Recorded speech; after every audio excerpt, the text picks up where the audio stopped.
and welcome to Dungeon Stories, Season 2. It's great to be back. It's been a week. I mean, it hasn't. It's been 10 minutes. Not for us. We would like to play D&D for longer than an hour and a half, so we are recording more than one episode a night. So for us, it's been 10 minutes. For you, it has been a week. So welcome back. Welcome to Dungeon Stories. Season 2, we have our brand new crew, fresh faces. We're so happy to be here playing D&D over the internet. I think, hopefully, we got all of our technical difficulties out of the way last episode. Hopefully, I didn't just jinx us by saying that. I guess we'll find out. If I did jinx us, I'll make fun of myself in post when I edit the video, so everyone will know that I had hell to pay moving forward. Here at the top of the show, we'd like to take a couple moments to say thank you to our friends. Friends like who, you might ask? And to that, I would say friends like D&D Beyond. Because D&D Beyond allows us to keep our character sheets. As a DM, they allow me to make encounters, and it tells me just how bad it's going to kill a party, with a difficulty rating on each encounter that I make. So that's pretty handy. Most of the time I ignore it, but it is a great feature. When in Season 1, everyone was loaded up on magic items and super powerful stuff that I homebrewed, because what is game balance? And so every encounter I made, it would say deadly, but everyone was so overpowered with the special powers I gave them and the special weapons I gave them that a deadly encounter, according to D&D Beyond, was pretty normal for them. So back in Season 1, it wasn't of a ton of use, but now that we are level 1, starting fresh, I have to be very careful. I hope. I'll do my best to not kill anyone yet. Okay. But along with D&D Beyond, we would like to say thank you to Roll20 for giving us a venue to play in. Absolutely wonderful to be able to do this.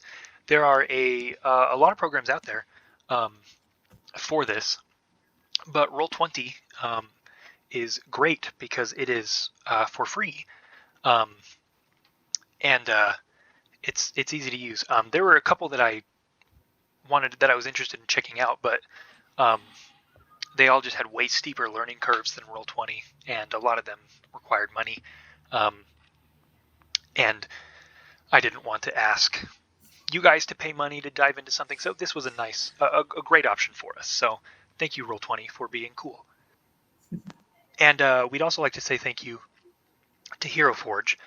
They have provided the art for our heroes here, our lovely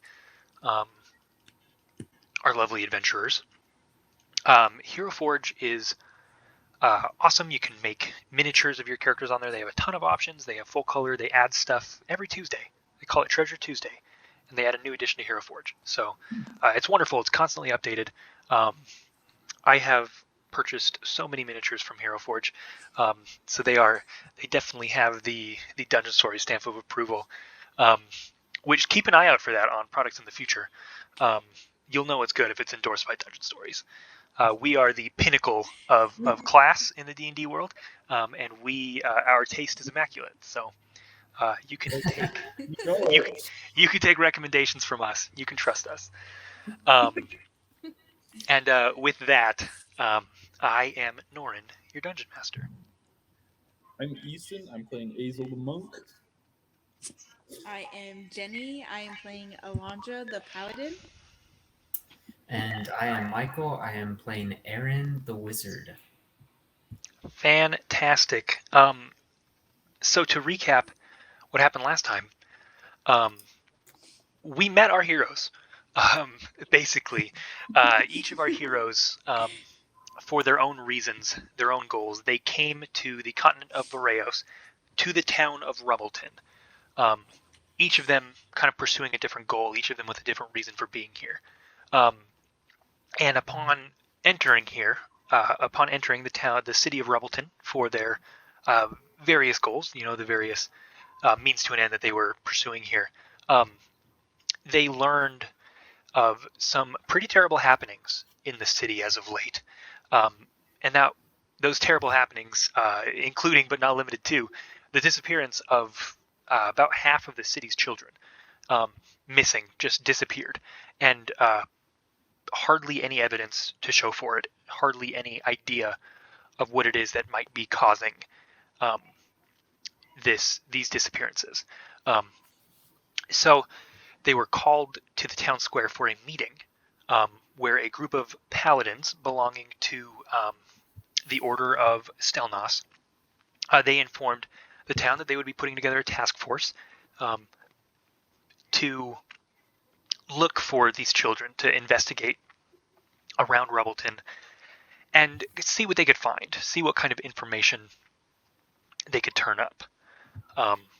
So in the town of Rubbleton, we pick up. It is early in the morning. It's probably 8:30 in the morning after you got breakfast, ate, and made your way here into the town square and listened to the speech. So you are now the three of you and the two other volunteers for the task force, the human woman and the halfling man. That's what I said, right? Yep. Yeah, that's what I said. There wasn't a question mark; it was a period. That's what I said. That's what it is. So the five of you are standing across from the three paladins of the Order of Stelnos, and she said, she said, "I think we should start by telling you what it is we do know." And the halfling man speaks up and he says, "Well, I thought you just told everyone that you didn't know anything." And the high elf looks down at him and says, "There is a concept called discretion, and we choose to employ it so as to not needlessly spread fear among the folks of Rubbleton. I pray that you'll understand the goals that we were trying to achieve with that bit of secrecy. Now, that said, we still don't know much. But what we do know is that these children are disappearing at night. The parents of the children have been tucking them into bed, and when they wake in the morning, the children are gone. So far, the disappearances have exclusively been children. An age range is arbitrary given the wide array of species that live here and the varying rates at which childhood is perceived among those species. So putting an age group on it is fairly pointless, anywhere from 2 to 112. So it doesn't give much, that doesn't narrow it down much, but what we can say is they are children, strictly, except for one outlier, Kosk. He is frankly, a bit of a wild card. He lives on the outskirts of town. Kosk is, he fancies himself a researcher. He is a being with an affinity for magic of the arcane. He doesn't, at least from what those of us around town could tell, he hasn't displayed any sort of attunement to the divine side of magic. He seems to be purely primally arcane focused in his abilities. And while that on its own is a bit strange, his personality, he takes interest in the strangest things. He's hard to explain. But Kosk is not a child. In fact, he is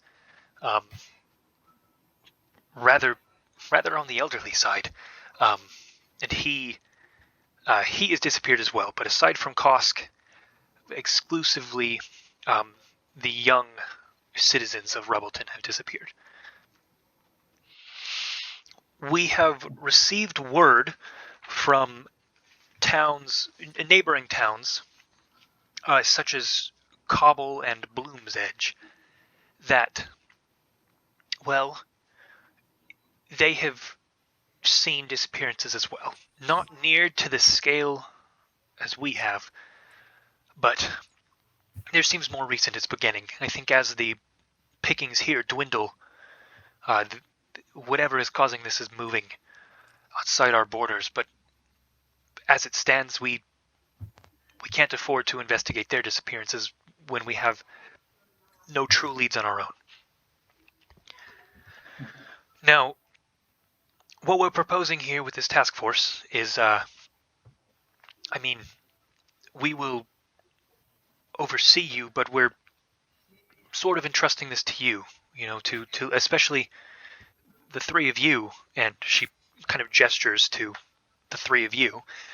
She says, you look experienced in some manner, at least capable to protect yourselves. You look of adventurers.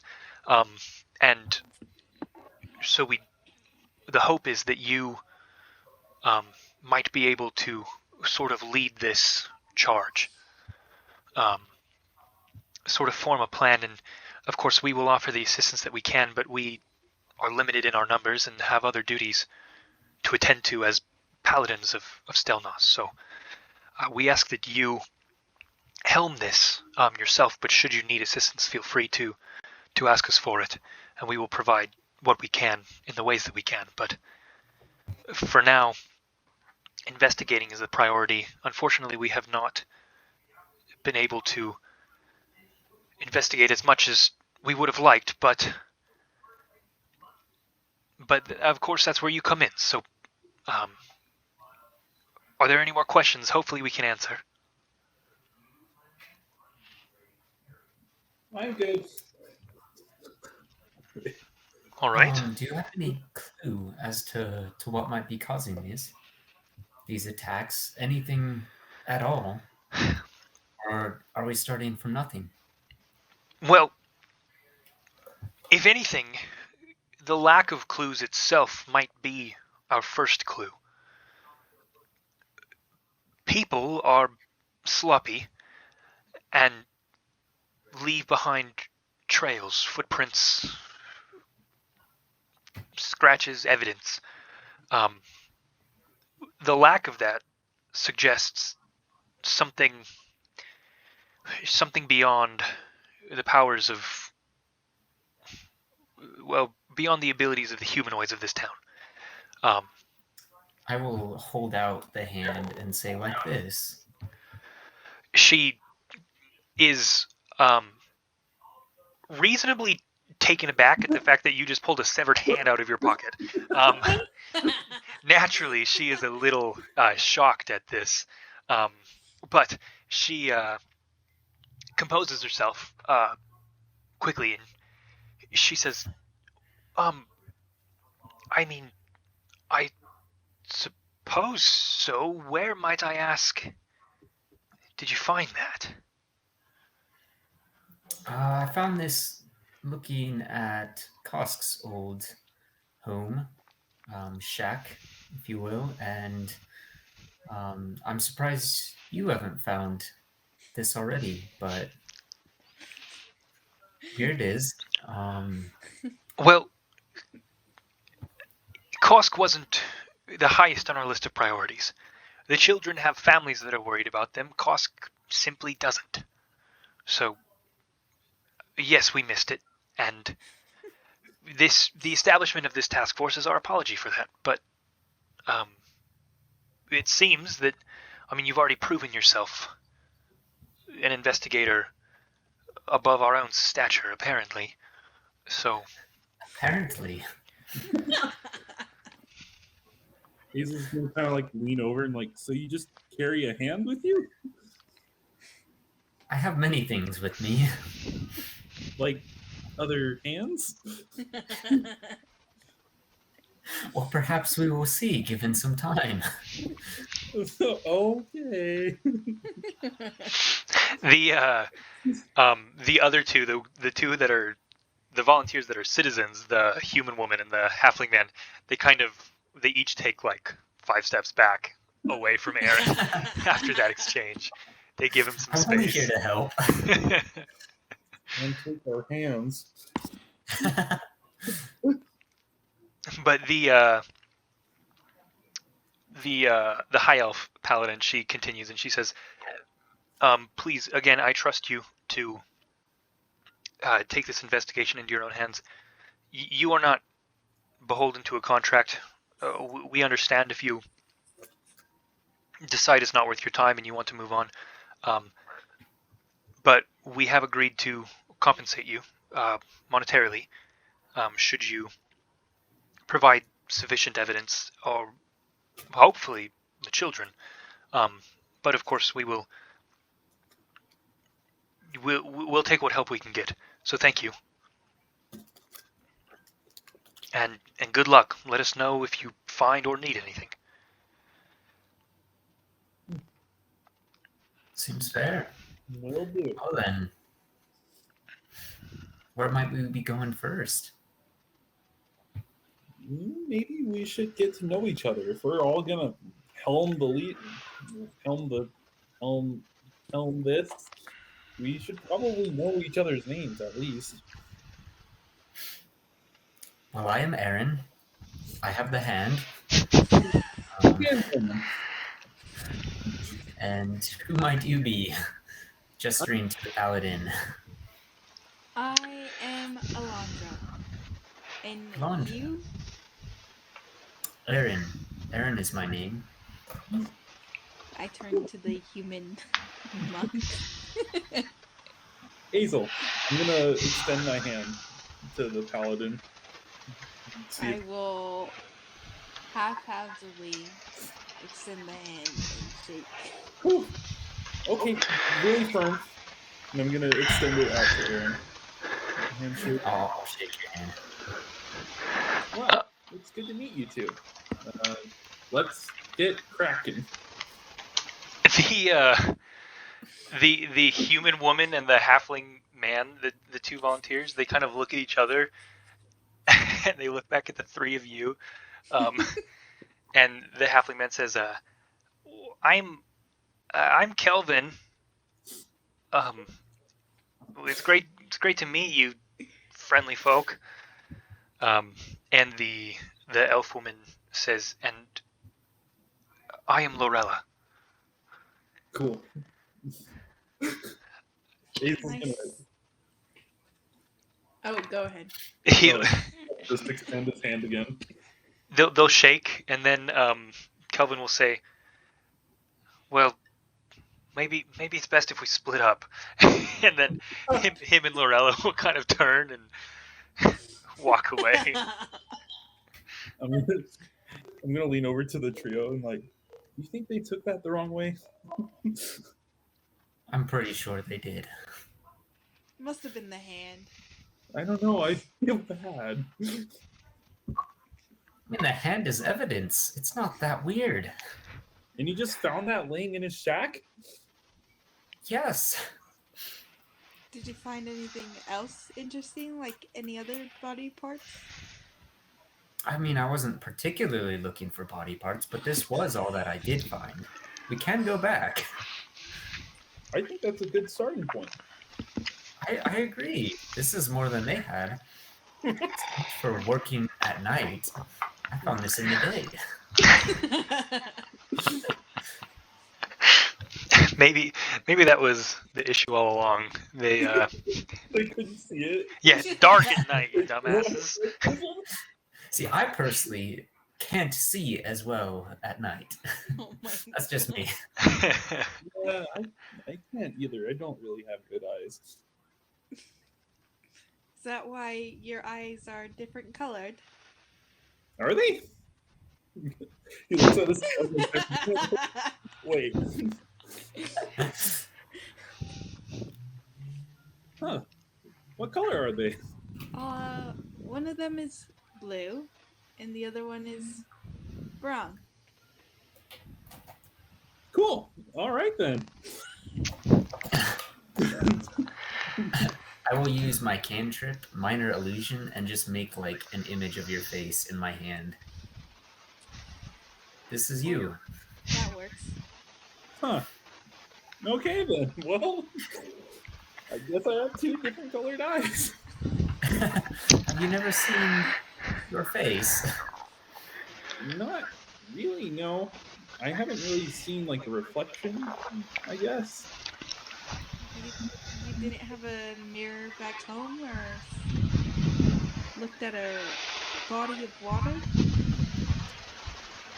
Not really. I guess I didn't really think about it. I didn't have a mirror. I just kind of lived in a shack. Oh, cool. Can't relate. Speaking of shacks, let's go. Okay. Yeah, Azel feeling a little under fire from the personal questions here suggests pushing out, and so Aaron, you can since you've been there before, you can lead the group um, out down the west exit from Rubbleton and past those farms that are there. At this time of morning, people are kind of just getting started on the farms. Um, this is a very I mean, these farms seem to be the kind of main um, job here around Rubbleton, other than the people that come here to start expeditions and stuff like that. Um, there are a lot of these little independently owned farms, and it's like kind of picture the Shire, where it's like rolling hills and then these big tilled lands, and it's just green, and it's just people pulling up vegetables, and they all have these big carts full of produce. It's kind of that vibe. It's kind of a Shire vibe once you leave the city of Rubbleton, like here on the outskirts of it. And so you make your way along the road back to the little kind of hut of a farmhouse that belonged to this Kosk that had disappeared. And Aaron, it's a similar site, the same site to what it was yesterday when you stopped by here, broken down and old, but not like inhospitable, but just obviously worn and hasn't been touched up in decades. But so you have arrived. I guess I won't say that you enter because maybe you don't. But you have arrived at the shack. What is it that you would like to do now that you're here? So this is the hand towel. This is this. I found the hand in there. If you'd like to, we can go inside, check it out. Before we do, can I do my best to investigate and see if anybody's been in there recently? Yeah, sure. Go ahead and make an investigation check. So you're looking for like recent footprints, recent disturbances to the grounds. Mm-hmm. Okay. Yeah. Go ahead. I got a 15. 15. Okay. Yeah. So looking around, you're looking outside. You're kind of like looking at the path that leads up to the door. You do notice a set of boot prints. And these boot prints, judging by the indentation, the size, you get the sense that they might belong to a half-dwarven man. And then you look and you see the feet of Aaron, and you realize, these are probably Aaron's boot prints. Okay. But aside from Aaron, no, it does not look like nothing recently, nothing within the past couple of days or anything like that, as best as you can deduce. Okay.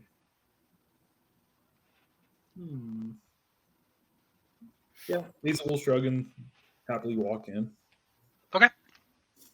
So you push open the door, and Hazel, you walk in. Alondra, Aaron, do you follow, or is there anything else out on the grounds on the outskirts of this place that you want to investigate before you go in? I mean, yeah, I'll double check, see if anything's changed. Yeah. What are you looking for in particular out here? I saw the hand, obviously, so maybe I'm going to look for anything that might fit this image that I have in my head of some beast. Okay, sure. Humanoid beast. Any signs of struggle, sign of a fight, anything. Okay, go ahead and make an investigation check. And while he is rolling that, Alondra, what about you? Are you entering, or is there anything on the grounds that you want to look for? What are you up to while Azel is entering and while Aaron is scouting around the house? I'll probably enter the house behind Azel. Okay, great. Aaron, go ahead and what was your investigation check on that for me? I got a 10, so 10. Yeah. Yeah, so the grounds here, as you kind of make a lap around this hut, you don't see anything. Like, there are no obvious signs of a fight or anything like that. Like, there are no footprints, there are no scuffs in the dirt other than the ones that you three have created here. I mean, the window is there are two broken windows, so that it might be forced entry, but the rest of the house looks pretty worn out too. So it's hard to deduce whether that was forced or whether that was there beforehand. So you can't really piece that together. You can come to your own conclusions, but there isn't an obvious one jumping out at you on that regard. But other than that, you don't notice anything that you didn't notice the first time that you visited here. okay. Then yeah, I'll walk into the hut as well. Okay. So when the three of you enter the hut, you notice what Aaron noticed last time. This place is it's not like the entire floor is covered in paper, but a majority of the wooden floor here is covered in scattered papers and flipped open notebooks. There are a number of old stones, different carvings, kind of like those people who like walk the desert and find arrowheads, like those kind of little old trinkets that don't have a ton of significance, but it's cool to say, hey, this is from someone a long time ago. It's kind of like that, where he's got a number of those kind of relics like that, little carvings and stuff like that. That would be pretty common if you just walked around on the plains for a while. You would stumble across them, just like the arrowheads that they have out in the deserts out here. And so you find stuff like that. There are drawings of the different ruins around and the standing stones with like notes underneath it, written in a language that is not common. Do any of you speak Draconic? I should. No. I do. Okay. Aaron, you recognize Booyah! all of these notes are written in Draconic. You gather from the fluency at which they are written that this is Kosk's probably his first tongue is Draconic. And the notes that you find just stacked on top are not anything of import, at least as far as you can gather. He just states that, like, oh, at these locations I found this carving of a bear made out of stone. You know, at these locations at this time, it's stuff like that. Like, he's more taking records of it. So just immediately, without scanning through things, that's just kind of the nature of the things you find. But it is all written in Draconic, all of it. Okay.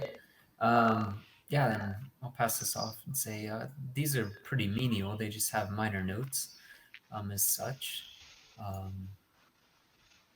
Perhaps we can keep looking. Perhaps these hold a clue. We at least know where he spent most of his time. And Norin, there is nothing different about this room, right? Make a perception check for me. Yeah, make a perception check for me. If you really want to take some time to give it some thought and compare the memory of it to what you see now. Yeah, that was an 11, so Okay. not too high. Yeah, I mean that's not terrible by any means. Looking around, it for the most part, it seems the same. But you think that maybe some of the papers are in a different place, but you can't tell if you're just imagining that because you want to see something different, or if things really have been moved around. But it does seem like everything might not have been exactly as you left it. Maybe a breeze swept through and kind of scattered the papers. You're not sure, but something is slightly tweaked. Saying, before I was rudely interrupted by my internet cutting out, you don't have any reason to suspect something is, well, you sense that something is a little bit off, but you can't place your finger on what.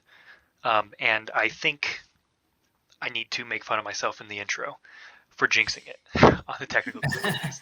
Dang it. I think I played myself.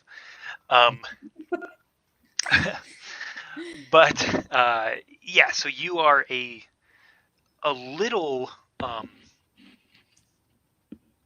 put off here, but you're not. You have a hard time placing exactly why. Okay. Yeah, so I'll pass it on. Could have been the wind, could have been nothing, but something does seem to be off. So, Interesting. yeah.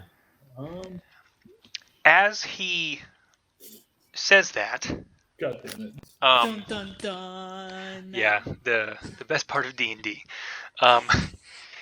Each of you feels a grasp on your ankle. Oh shit. And you look down and you see a gray severed hand locked around your ankle here. Did you forget to pick that up? I only got the one. Didn't think there was two.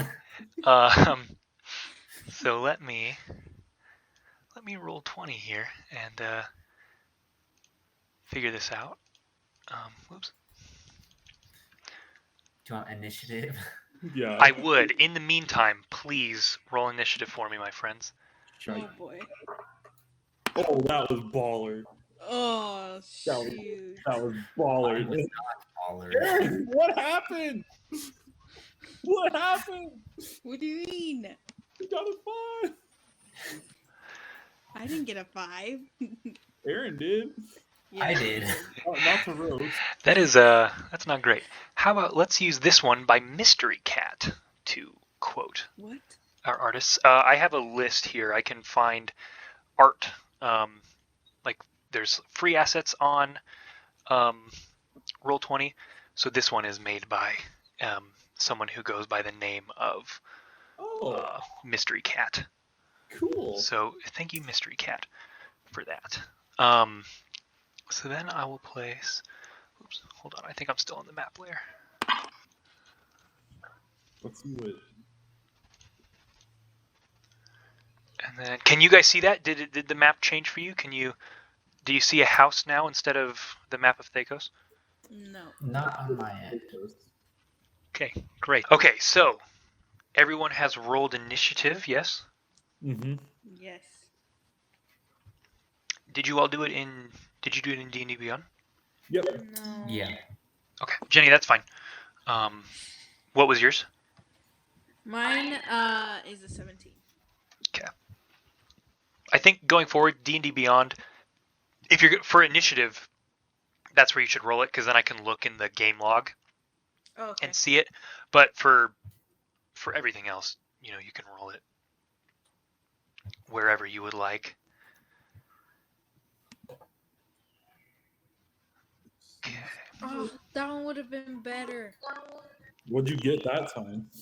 21. Nerd. Still below mine. All right. Oh, So would you get in that 20? each of you has a little claw grasping this little hand grasping onto your ankles, and you can feel its fingernails are sharpened and they're kind of digging in. Azel, you are up first. What would you like to do, my friend? I'm just gonna and I'm gonna use my all my strength that I can to stomp on the hand. Just Okay, get off me. right on. Go for it. Go ahead and roll an attack for an unarmed strike for me. Gotcha. Okay, so that is going to be 18 to hit. That will hit. Shoot. So go ahead and roll your damage. Solid. And that's going to be 7 damage. Okay, great. Awesome. So you freak out. You take up your hand, your foot, and you stomp it down on the hand, and there is just this crunching of bone beneath you as it crumples Sweet. underneath you there. So you have incapacitated that hand. Solid. Great. Do you want to move anywhere? Do you have a bonus action that you would like to accomplish? I do. First, I want to move closer to Alondra. Okay. You should have control over that token of yourself now. So you can. The lines of the map are a little hard to see, but it's the same thing as it was when we were on a map in person. Every square is 5 feet. So. Okay. So if I was like about there, would you say I can see the hand? Yeah, I would say you could see it. Okay. It is grasped around her ankle. Okay, I'm gonna use my bonus action to make another unarmed strike. Great. Oh, so you can see it, but well, I guess yeah. Technically, it's in her space because it's on her ankle. So sure, yeah, you can reach it. Go ahead and make another one. And I'm gonna apologize. I'm gonna be like, I'm so sorry, and I'm gonna. Oh, it's 11 to hit. And 11 misses. You reach down. You're still a little timid. You haven't quite figured out. You haven't quite figured out this mysterious elf, and you're not sure.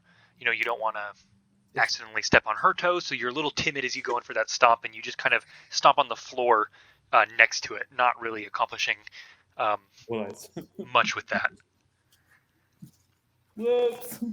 Yeah, that's gonna be the end of my turn. Okay. All right. So after you, it is the claw's turn.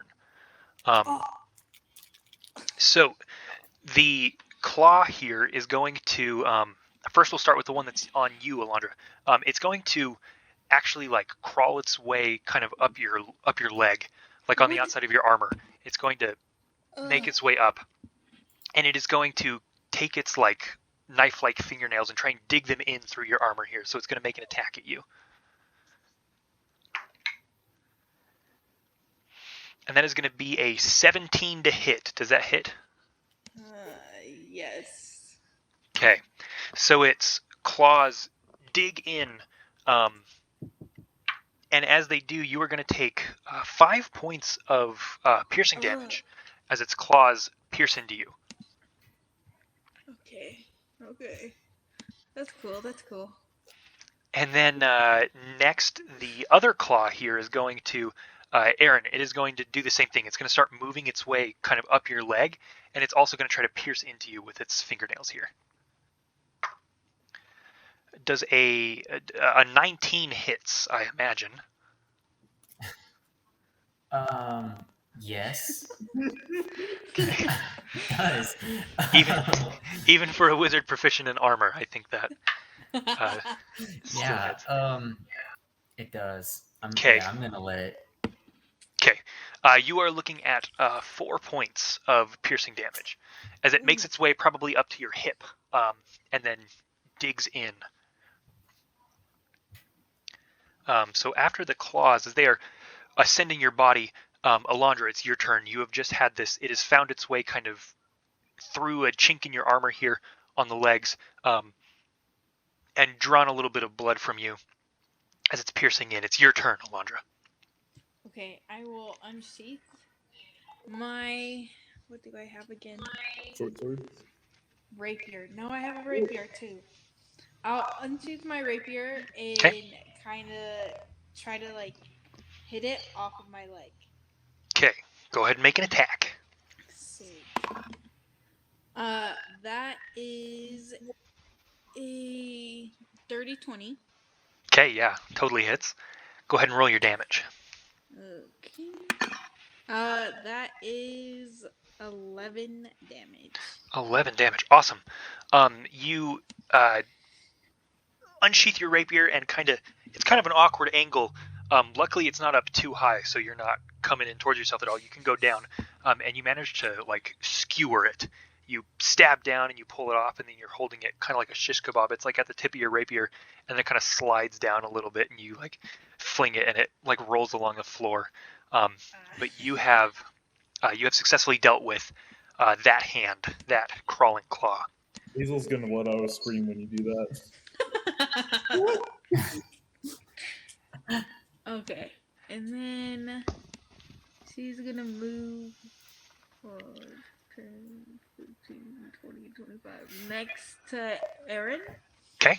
And with her bonus action, she's gonna unsheath her sword and try to hit the hand that is on Erin. What do you think you're doing? Okay. It was Go only ahead. the hand. Is a short sword, if you click on it, does it have the light property? Yes. Okay, perfect. Well then, by all means, go ahead and do that. Make your offhand attack, please. That is a natural 20. All right, great. All right. Go ahead and you can. So you'll see in D&D Beyond. I guess if you had rolled it in D&D Beyond, you would see that it would give you the option to roll 2d6 for the damage. So for your crit, you can choose to roll 1d6 and double the dice, the damage that you roll on it, or you can roll 2d6. So it's up to you. Double the damage on the dice, or double the dice. And no, you add the nope, modifier. not because you don't have the 2-weapon fighting. Unless you took the 2-weapon fighting, I don't think you choose a fighting style until level 2. So Yeah. no modifier. Just the dice. You can choose to roll 2d6 or roll 1 and double it. That's a 12. 12 damage. You come kind of bounding across the room towards Erin. And Erin, you see this this elf with two blades in her hand come charging at you, and slashes in your direction. And at first you're like, oh my gods, I'm going to get cut in half. But she just cleanly bisects the hand, like from like right here at the finger down through the palm there, just cuts it in half. Totally fine. And as that happens, you all get the sense that something, kind of the feeling of something watching you. And suddenly from the woodwork, oh, those are really hard to see. Let's go with this. What is that? By DeBlade. What? Thank you, DeBlade, for the tokens here. So what you see, this actually makes them look bigger than they are. You see eyeballs, just like human eyeballs, with a bunch of little tendrils hanging out from the bottom of them, like eye sockets, and these tendrils kind of form into like really veiny, loose wings. Like if you know those like pull apart Twizzlers that are like the little strips. It's kind of like a whole bunch of those, just off the back of these that form into these really. Yes. Sorry to ruin your snack, Easton. But all those little pull apart Twizzlers, it's what it looks like. These tendrils hanging off of these eyeballs. 3 of them make their way.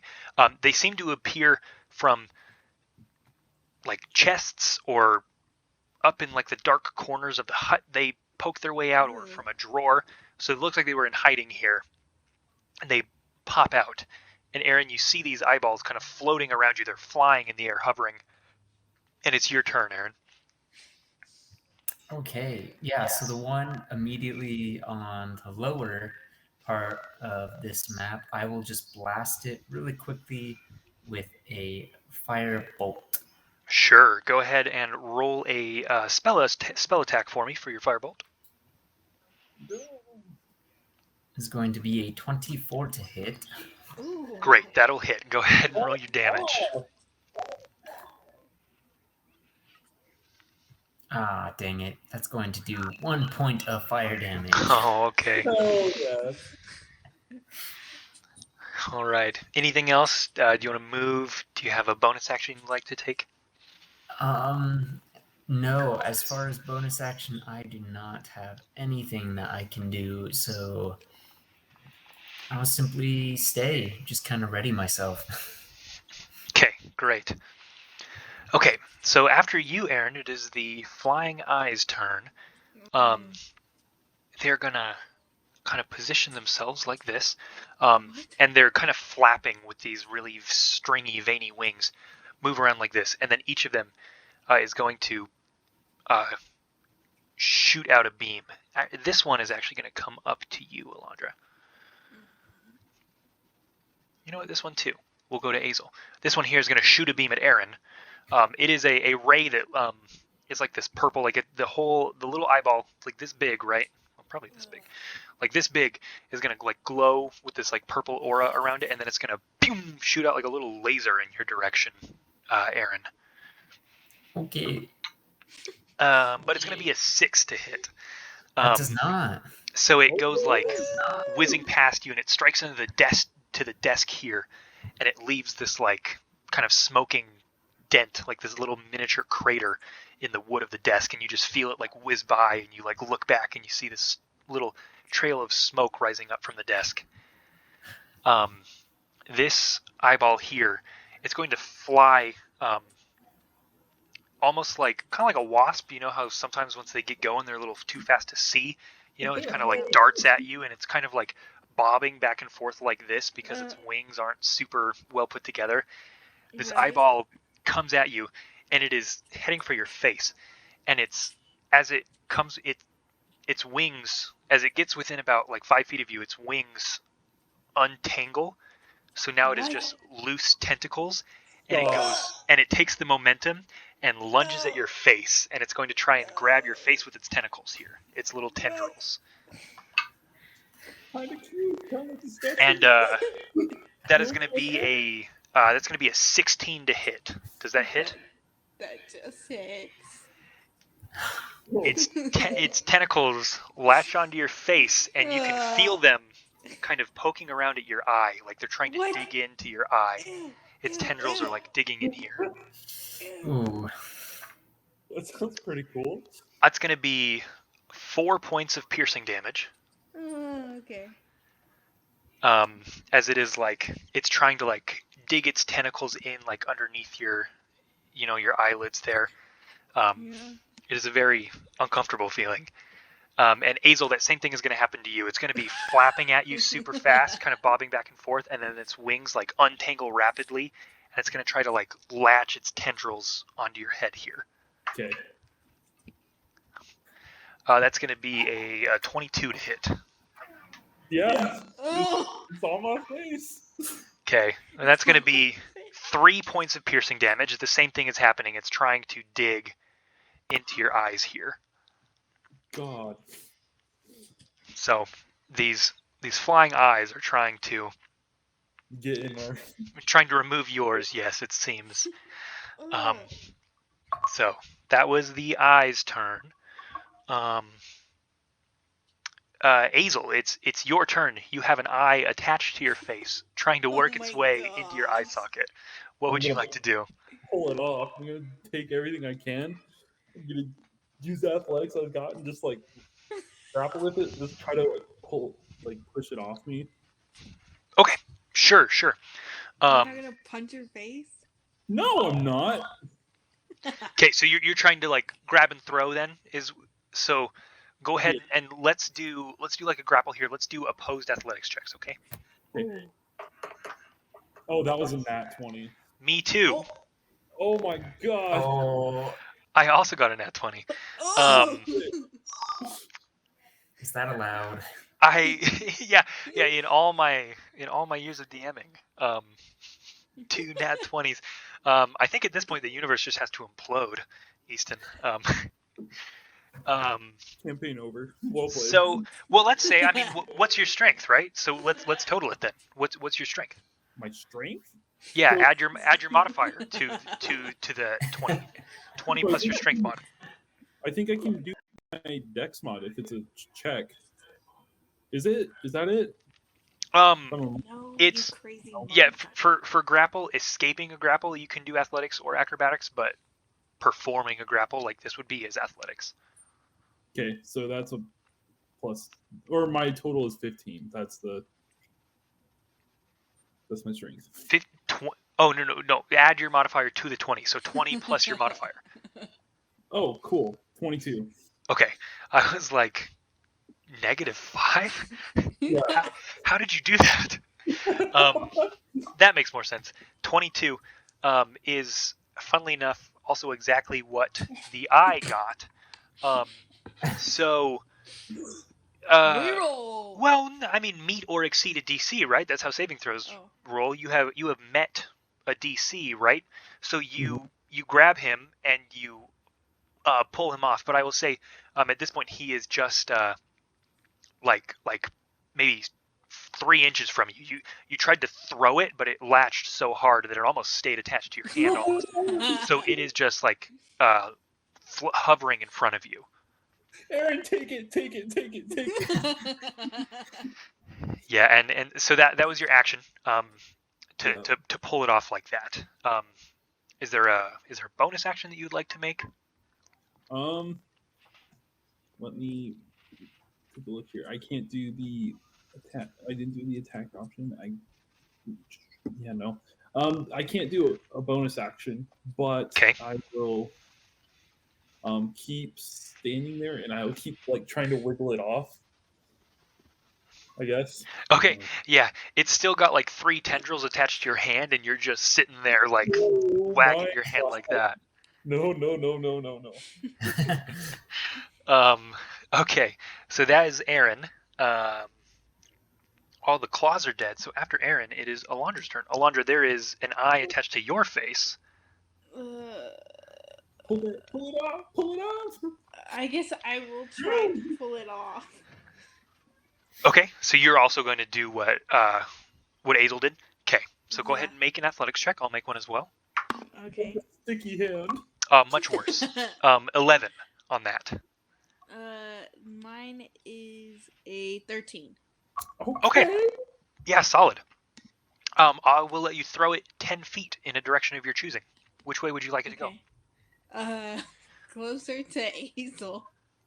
Okay. Oh my god. So you pull and you whip it out away from you. The feeling of these tendrils that had come and kind of gone underneath your eye a little bit, the feeling of them leaving back out the way they came is, well, frankly, I can't describe it because I don't think I've ever experienced anything like that. But just imagine what it would feel like to have something stringy wrapped around your eye. Or don't imagine it if you don't want to. No, gracias.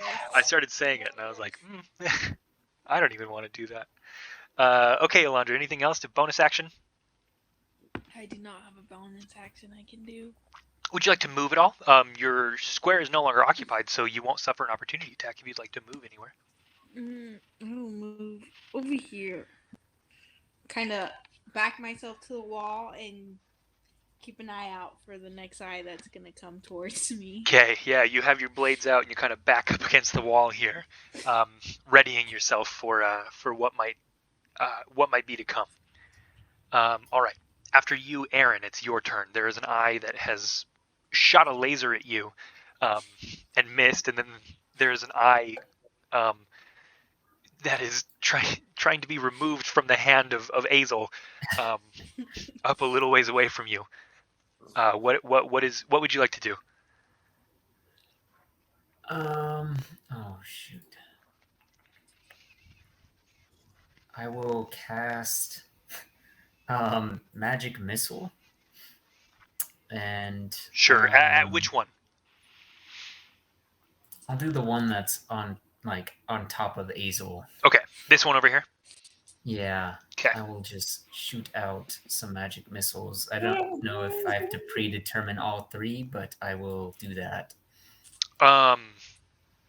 Okay. Go ahead and I'll. I think technically you have to choose which eye the bolts hit before they hit. Okay. But I will let you roll damage for each bolt separately. Okay. Yeah, so I will cast it at that one at least. All 3 darts? Yeah. How weak does it look? Does it look? I mean, these are eyeballs. Yeah, it's so... an eyeball like that big, so up to your discretion, but it's pretty tiny. I'll send 2 of them towards Azel, and then 1 to the one that's closest to the left. This one here. Yeah. Okay. So 2 of them towards Azel. I will roll those ones right now. Yeah, roll those 2. So first one is 3, next one is 2. So 5 damage at that eye. Awesome. And then 4 damage to the one that's close to me. Wow, great. Those were both the exact amount of hit points that those creatures had.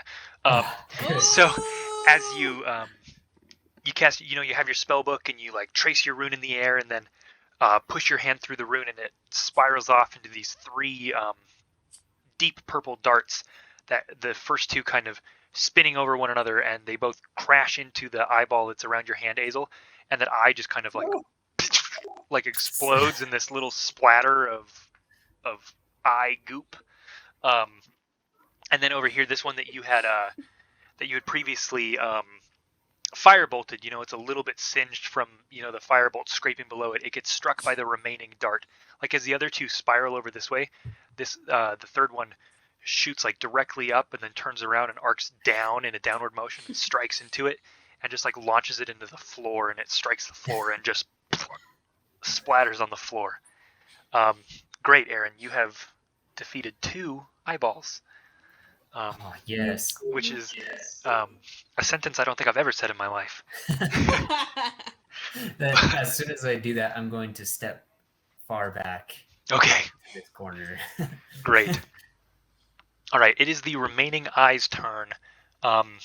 This eye here is going to kind of move itself into the center of the room, and it is going to shoot an eye beam at Azel. It is going to glow with purple energy and then shoot out a laser in your direction.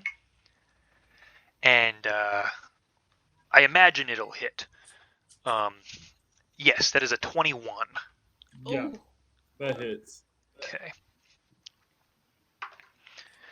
And I rolled really bad. That's going to be 2 points of force damage as it strikes you in the shoulder. It kind of hits you with this like magical force, and there's like this little stream of smoke that comes off of your shoulder as it strikes you. Goop, hands, smoke, come on. Yeah, it feels like it'll probably leave a bruise in the morning. And I guess I should say, I'm going to do my homebrew style point system. So for those of you listening, style points are rewarded for meaningful flavor added. So for a monk, like just backflipping for no reason will not get you a style point. But if you describe your actions in a in a meaningful way that lets us see who your character is in a better fashion, or if you achieve like a cool character moment, a cool bit of growth, I'll award you style points, and those will range from 1 style point to 4 style points. You guys can all keep track of your style points in like the notes tab in your D&D Beyond character sheet. Keep a list of how many you have, and then I'll send you the Google Doc that has the style point marketplace. And in there you can do things like you can buy advantage on a roll, or you can, if you save up a whole bunch, you can buy you can buy back spell slots, you can buy back uses of class features, and the max style points that you can spend, you can get like up to a common or uncommon magic item with those. So the style point thing is something that is rather new, that I'm still kind of experimenting with. So I might fiddle around with changing it so it's all kind of lower denominations that just affect rolls, or I might, because I don't want it to be where you never spend them because you're trying to save up for the big magic item. So we'll work through it. This is new. This is something that I'm still in the process of creating, but we are going to be using that style point system that I have that I've made here. So just keep that in mind going forward. The last turn of combat is maybe not the ideal place for me to remind you all of that, but just keep that in mind going forward. And Azel, it's your turn. Sweet. No, So I'm gonna back no up in the pressure air. after me, just explaining that you have to be cool now. Okay. Cool. Love that. So I'm gonna backflip in the air for no reason. I'm gonna actually get a little pissed that I got hit by it. And Azel's just gonna kind of like storm up, and I'm gonna try to like kick the eye, like with a flying kick. Okay, Ooh. great. Yeah, make an attack for me. Cool. Can I get a style point, please? Oh my god. No, it's not fair to the others if I just explain it on the last turn of combat. We're not going to do it this time. 17 hits. Let's go. Yeah. Great. So go ahead and roll damage on that for me. Oh, that wasn't even it. And I'm over here celebrating. Cool. It's 5. 5 damage? Okay, great. That's how much hit points those had. No, So you come running over and you jump up and you kind of kick into the air and you strike it, and it goes kind of flying through the air into the wall, where it also splatters and leaves this gunk stain on the wall of this hut here. So you kick it away, and you all land in it. Seems that the immediate danger here has disappeared. There are no more body parts inching their ways out of the woodwork. You wait around a little bit to see, but it seems you have taken care of it. Looks like there was more than one hand. Yeah, a little bit. I'm gonna get access to my mess kit really quick and pull out the cup. And I'm gonna go over to the goop and I'm gonna scoop it into the cup. Okay, great. Just like, I mean, Aaron's got a hand. I might as well have eye goop, right? Gosh. Yeah, Maybe seems this- reasonable. I mean, logic, but you know, the eye goop's not the weirdest thing. Right. I'll throw it back in my mess kit. Okay, great.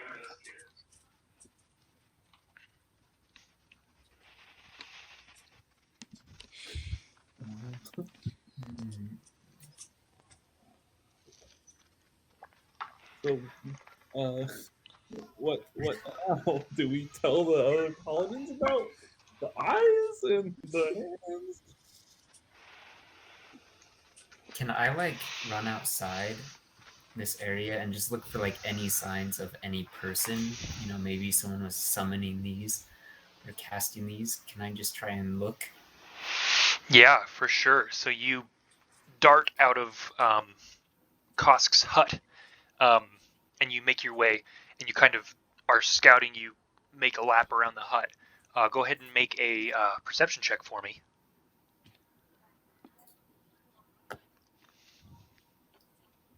Eh. 9. Nothing. Nine. Nothing stands out. There is no evidence of another being around, other than the farmers off at their places, who see you emerge after hearing the sounds of battle. You know, like a firebolt and a magic missile Firebolt. going off. Yeah, those big like boom sounds of the spells definitely drew a couple heads from the people down the road, and they see you come out, and they look concerned, but you know they don't want to get involved, so they don't.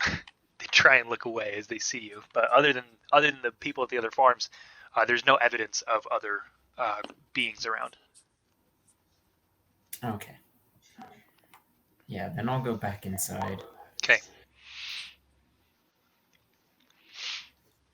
What was that about? We fight eyes and you just run away? Just gonna see what caused the eyes, what maybe summoned them. Obviously, I found nothing.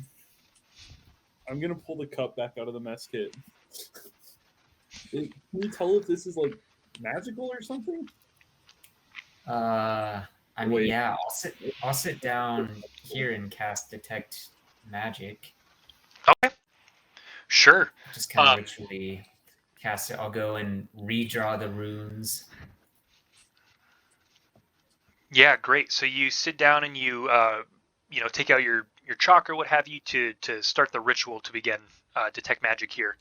Flipping through your spell book as you do um, to find the incantation and the patterns, um, and you take the time to prepare this ritual. And then when you finally cast it, the runes flash, light up, and your eyes begin to glow with this like blue smoke that rolls off of them. You scan the room, and the hands, the crawling claws, and the flying eyes, they all are kind of radiating necromancy magic. But the eyes, it's not just necromancy. They also, the color of the necromancy magic is also fusing with a color that you recognize as divination magic as well. So the eyes are a mix of necromancy and divination. The hands are just necromancy. But they definitely seem to be magic and influenced by these schools of magic specifically. Okay. It seems we're dealing with slightly more advanced and combined forms of magic. I'm not familiar too much. I mean, I can't create hands or eyes. I can create this hand, but it's different, and I'll just use each hand to compare the two hands. Yeah, See, one very different yeah. hands. Yeah, one is the severed hand of a humanoid, and the other is a ghastly, translucent, like ghost hand. The clear difference between them.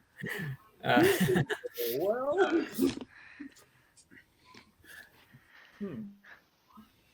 um, well, I suppose we can take what we have back to the other paladins. see what they think. Yeah, might as well. Yeah, What I you mean, what you have being hands and eye goop, correct?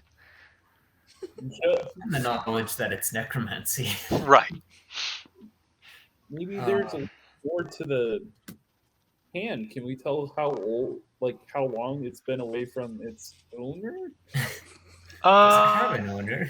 Okay, I see that. Let's do medicine check for that, Azel. Okay, I'm here for it. 15. Ooh. Okay, 15. Yeah, these hands, they are leathery, and they are, a lot of them have spots of rot in them. So you get the sense that these are not fresh hands. It looks like these have been harvested over a period of time. Um,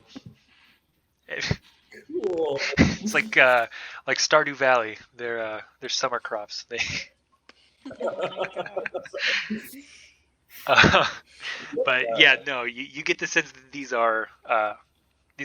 hands are fairly old. They have these are not fresh. Okay, so they're not fresh hands. That's good to know. Is that good or bad? Well, if it's this old, I don't imagine that it's the kids that have been disappearing, right? Well, that's a fair point. At least the kids have their Decent, hands.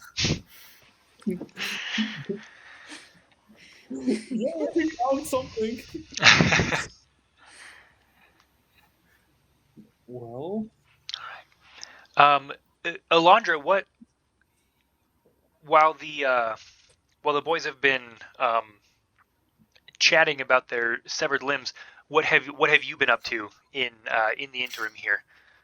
Alondra has been still kind of like against the wall. She's bloodied and she's like holding her chest, trying to still stay conscious.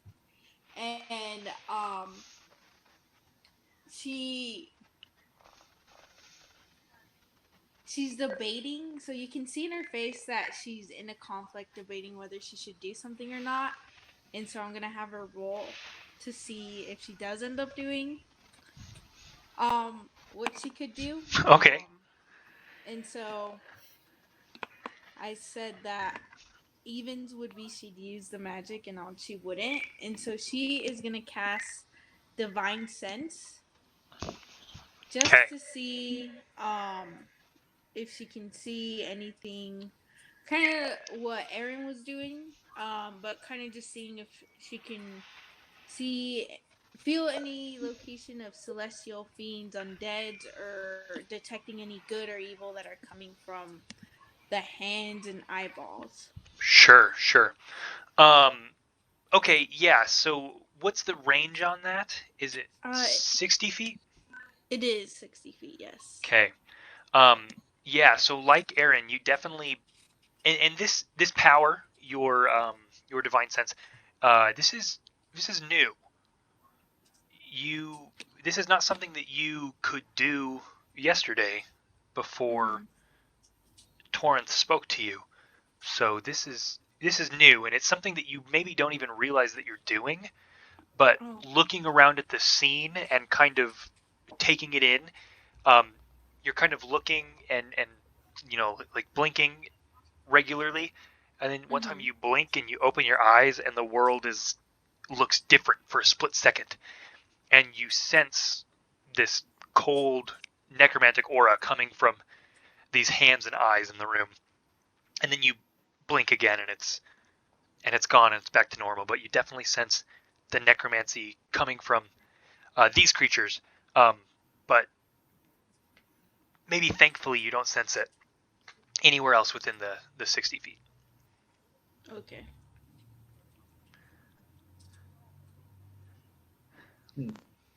Well, Can I look for like any secret passages or secret entrances, something hidden? Yeah, sure. Make make an investigation check for me. while Aaron's doing that, can Azel start like going through the notes and stuff and see if there's anything that like, would explain like the hands or the eyes? Yeah, sure. Yeah, go ahead and make an investigation check for me as well, Hazel. Oh, Well, seeing I got a Azel doing 26. that, Yeah, Jenny. since there's a lot of papers, Alondra would probably help him out. Okay, oh, Hazel, go ahead and roll that investigation with advantage since Alondra is helping you. And then no! Aaron, you said 25, 26? Oh, Yeah, 26. 26. Okay, Aaron, that's great. As you're looking around, um, you look on the floor for trap doors. You don't find anything. You try the books on the bookshelf for secret levers. Nothing's there. Um, you move over to the desk. You open up the drawers, and you discover one of the drawers has a false bottom in it. And inside of this drawer is in Draconic, like everything else. Uh, there are two words in Draconic, and they are circled like 2 or 3 times. Um, and those words say um, the Elfronis sisters. They say Elfronis sisters. I'll send that in the chat so you can see the spelling of it. But that it is written in Draconic, circled like 2 or 3 times. Just that phrase. I You don't. think we have a lead. Yeah, you don't have any context, but and then Azel, what was your advantage investigation check for sorting through the notes? 19. Okay, yeah, solid. So 19 is 19's pretty good. You find a piece of paper um, that looks like it has been torn in half, um, and it says it's written in Draconic, so you can't read it. Um, but it's torn in half, and you can see um, where it's kind of ripped along here. You can see the corner of a drawing of a cover of a book. But you can't read the reading because it's in Draconic. Okay. Yeah. Oh, would I be able to recognize it as Draconic, or would I just be like, Yeah, well, and especially because I think Aaron mentioned before that it was all in Draconic, so Okay. I think you could put 2 and 2 together there. Gotcha. Yeah, I would hold the papers that I had found kind of up, and I would be like, Aaron, like I got some stuff for you to read. Then yeah, I'll go up and read those papers as well. Okay. Kind of gently hand it off. Yeah, there's not a ton of it to read because this sheet of paper has been torn in half, but it says if I have done my research correctly, this is the cover of the Codex, and the Codex is the book that you were here searching for, and you can't make it out. It is like just the cover of a book. This drawing here, it's like the corner of a rectangle, and that's like all you can make out, with a little like drawing to represent the spine of it. So you can't make out any details on it, but it definitely, like, this is evidence that Kosk was researching the Codex at the very least. After handing off the papers, I'm gonna give a slap on the back to Alondra and be like, "Thanks for the help, buddy." She'll grunt from the pain because she's in pain. We're all a little bit beat up, aren't we? I didn't hit you that hard, did I? No, but those hands and eyes kind of took a toll on me. Oh, yikes! No, who can help her?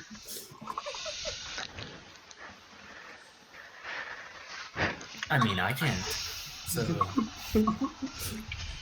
Nor can I.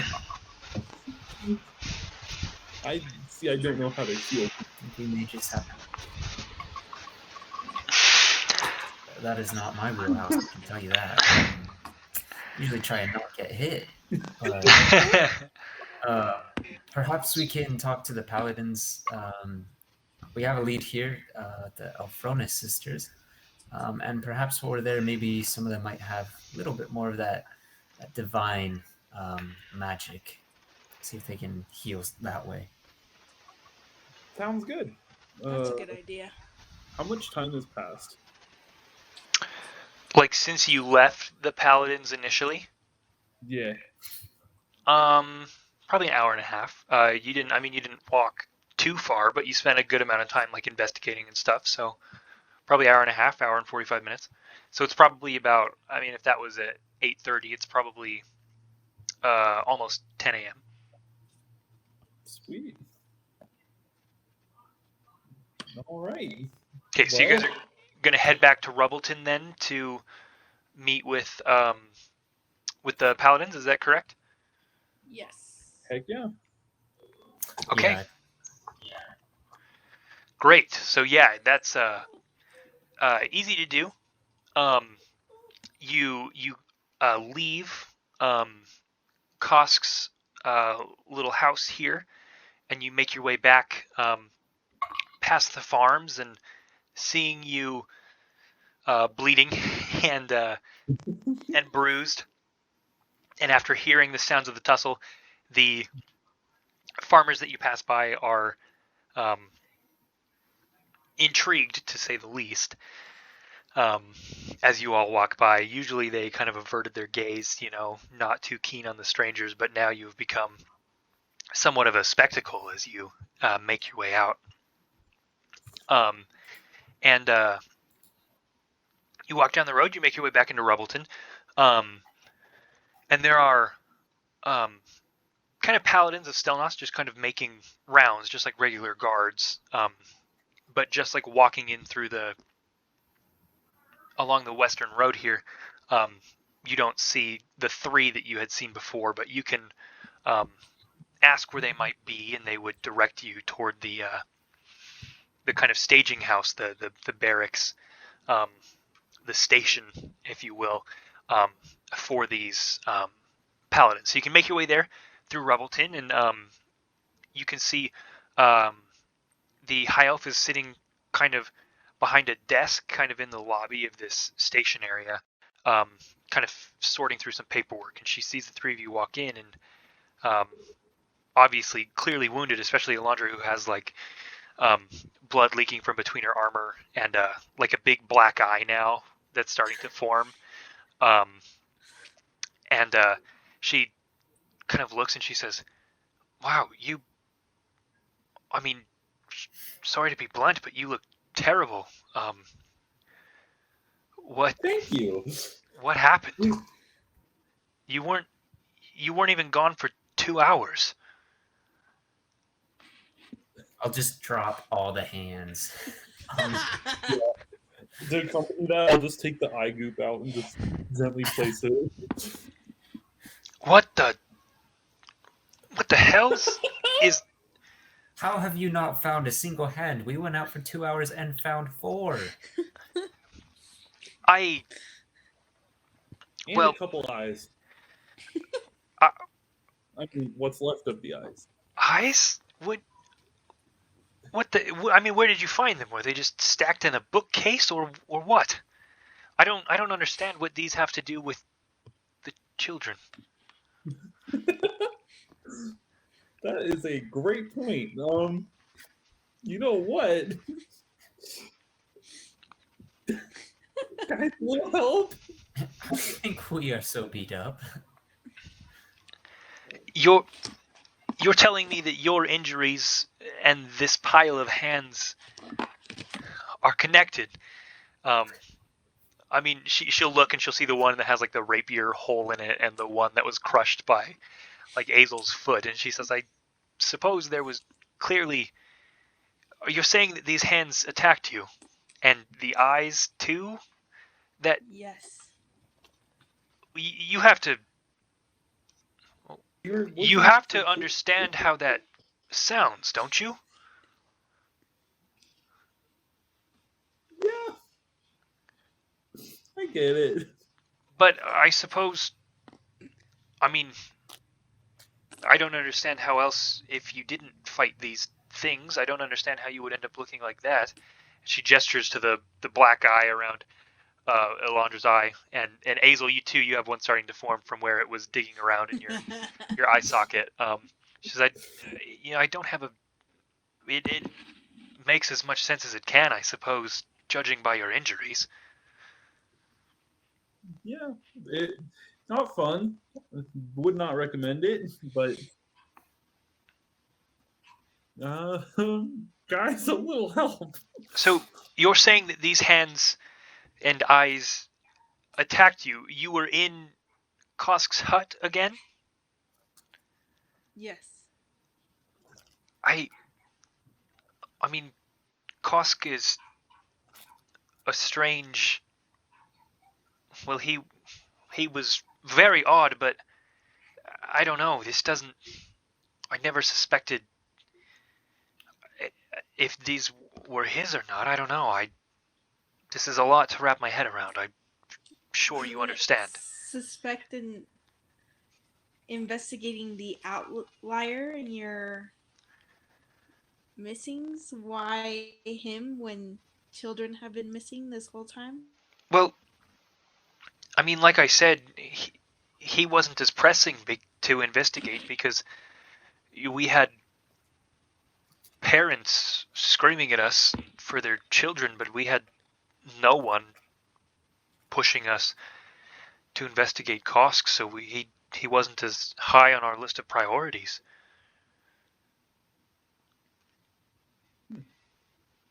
Makes sense.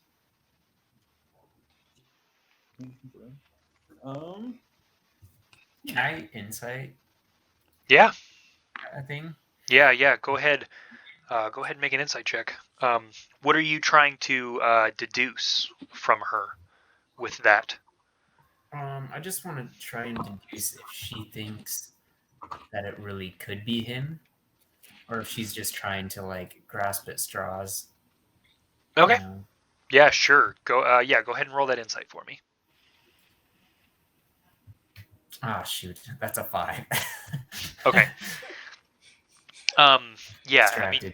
again, you're free to come to your own conclusions based on what she has presented to you, but you don't find any evidence beyond what she has said to lead you one direction or the other.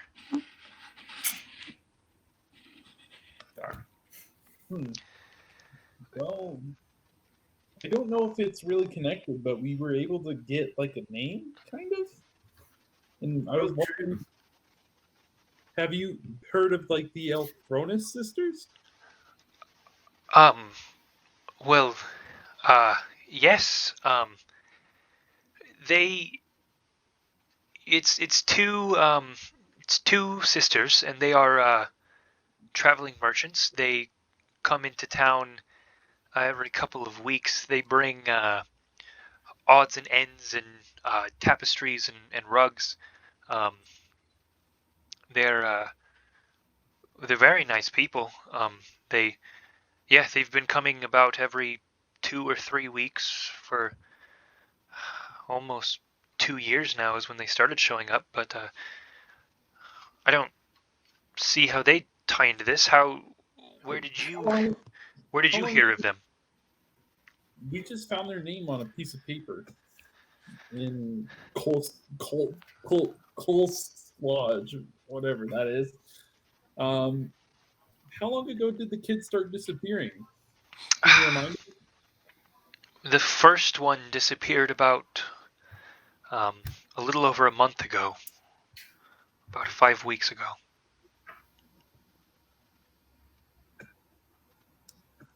And does that coincide with the sisters?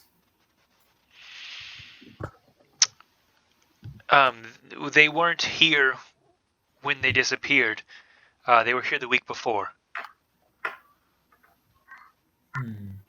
They came into town, they sold their wares, they left, just like always, and then about 4 days later, the first, I think it was 3 that first day, went missing.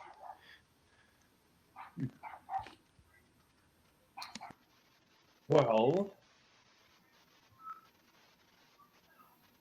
do you know where they go from here?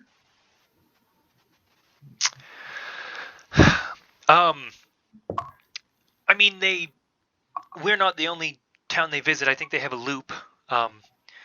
Us, Bloom's Edge, Cobble, and then they make their way through.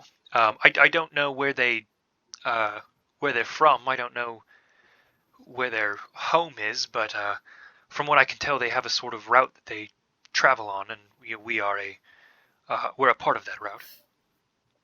And then, so after doing the route, is it just a free choice, or do they go to Bloom's Edge, or is it? Usually it's a circle. It's us, and then, I mean, it just, the way that the roads work, it's us, Bloom's Edge, Cobble, it's a triangle that they follow along. Perhaps we could talk to the families of those 3 children and see if maybe they interacted with the sisters ahead of time. That would be wise. Yes. Of course, let me fetch you their names and addresses. I mean, we spoke to them as well, but I mean, obviously, you have brought us more than we provided, so it wouldn't hurt to speak to them again, I suppose. Yes. She takes out a piece of paper and she writes down names and addresses of these families, and she hands it back to you. And she says, I mean, thank you for diving into this so so wholeheartedly. I appreciate what you've done for the town. Just being so willing to obviously put your lives in danger. She gestures to the wounds that you've suffered. She says it clearly no one around here was willing to act in the manner that you have, so we are very grateful to the 3 of you. Thank you. Speaking of wounds, can you heal anything? Yes, I believe I can. She'll stand up, and she will pump 10 points of healing into each of you with lay on hands. Yes. This like blue inky smoke rolls out of her hands that's dotted with these silver starlights, and it pours over your wounds, and they heal, and those black eyes fade. Those of you that were stabbed by the hands, you feel those little pricks kind of knit themselves back together, and so she'll pump 10 into each of you with her lay on hands. She says, "There, that should keep you patched up. That should serve. I trust." Perfect. Yes. Thank you. We appreciate it. Of course, it's the least I could do. Like I said, the fact that you were so willing to aid us in this endeavor is something that we are very grateful for. So, tending to wounds is, the least that I can do for you. Is there anything else I can help you with while you're here?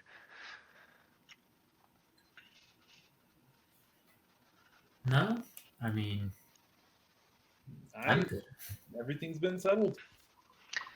Well, all right then. Good luck in your investigation. Of course, keep us updated. I look forward to hearing the fruits of your labors here. Thank you very much. No problem. Yes. Thank you. All right. So you guys exit the kind of barracks here, this staging area for the guards. You have a list of the 3 families to kind of investigate here in Rubbleton. Healed up, refreshed by the lay on hands from this paladin general here. And with that, we'll go ahead and end this episode of Dungeon Stories. Yeah, great. We did a little bit of fighting. That was good.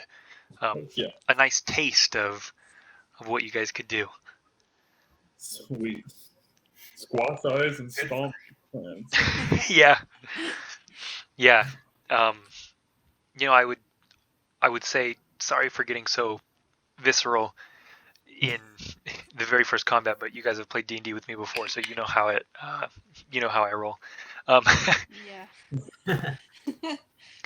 Everyone, thank you so much for listening and watching along with us. It means so much to us that you're here. And you know what? A new season of Dungeon Stories is getting kicked off, and so that means we need a new season of listeners as well.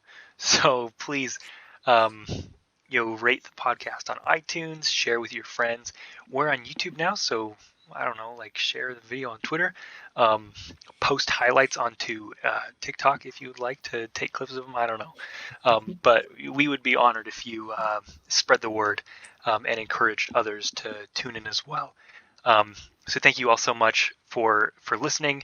Thank you to my wonderful friends for playing D&D with me. It means so much to me, and we will see you next week. Bye, everyone. Yeah.